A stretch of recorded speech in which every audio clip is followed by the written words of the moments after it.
Hello everyone, how are you all? I hope you all are doing good. So, today we are going to learn about the brainstorming and questioning.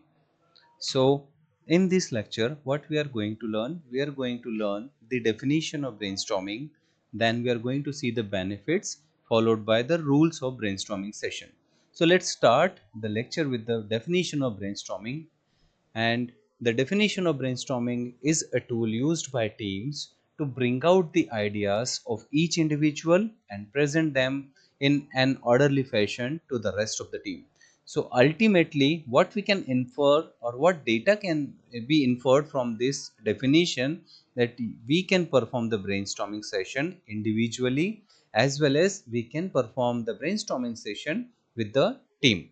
And ultimately, the main goal or the objective of the brainstorming is to generate more and more concepts as well as the idea. That's why brainstorming is widely used in all sort of industries.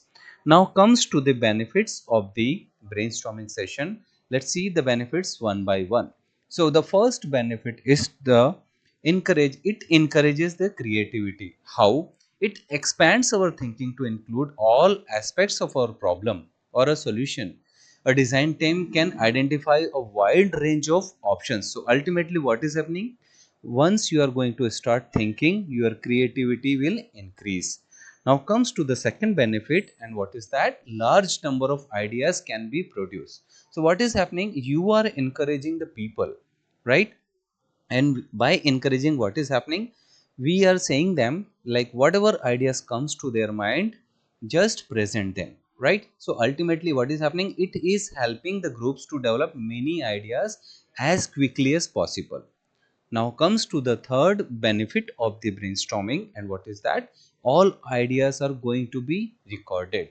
So ultimately, what is going to happen, once everyone is going to involve themselves, right?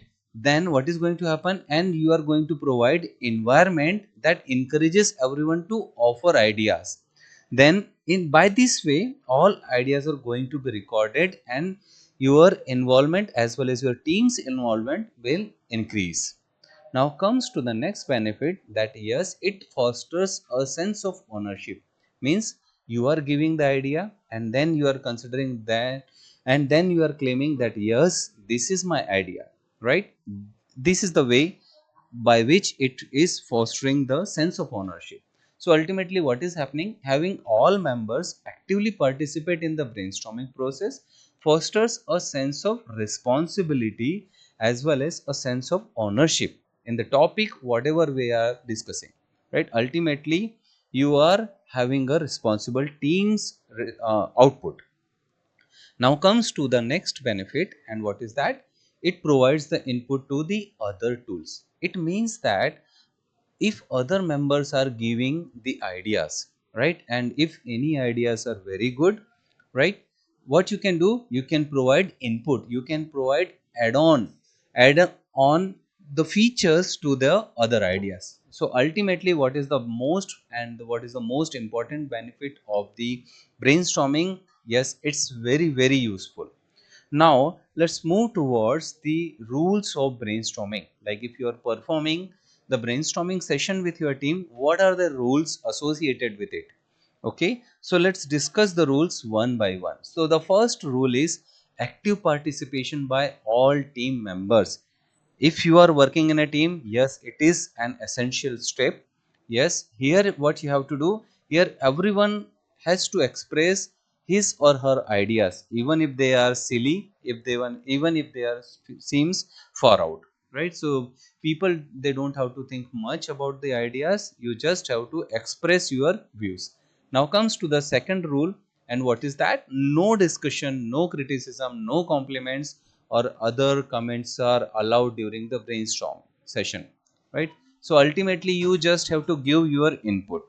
Now comes to the third rule. What you have to do, you have to build on ideas generated by other team members. Now comes to the fourth rule, set a time limit, because we are working on the concept generation limit.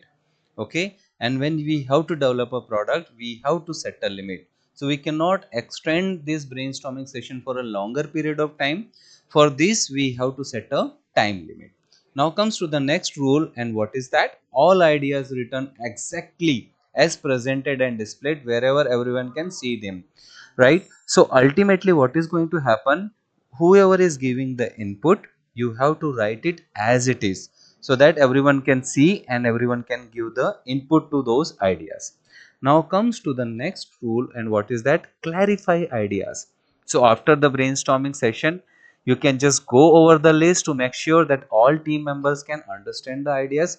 If you are unable to understand the idea of any team member, what you can do, you can clarify with them, right? So that they can clearly give their instruction what ideas or what concept they have thought about.